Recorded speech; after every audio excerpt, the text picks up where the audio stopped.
La Russie accepte les conditions posées par l'AMA en vue de sa réintégration. Le ministère russe des Sports a adressé une lettre à l'Agence mondiale antidopage (AMA) en acceptant les deux conditions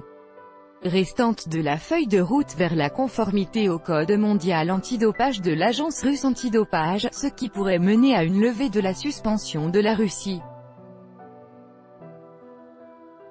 La lettre signée par le ministère russe des Sports, Pavel Kolobkov, adressée à Craig Reedy, le président de l'Agence mondiale antidopage (AMA), a été postée sur Twitter par le journaliste allemand Agios Pelt.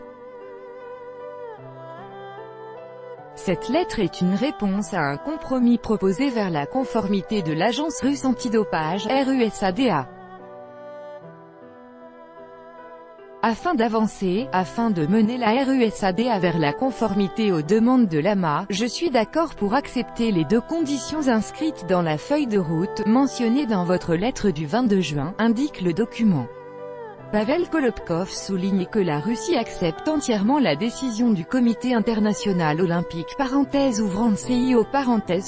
datée du 5 janvier 2017 fondée sur les conclusions de la commission Schmid du CIO.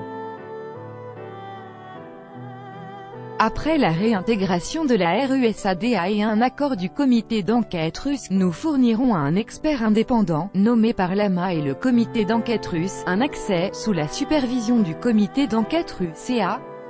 condition de garder l'intégrité des données, à une copie conforme des données du système moscovite de gestion de l'information du laboratoire, SIL, et aux données analytiques, non traitées, mentionnées dans votre lettre, a écrit le ministre.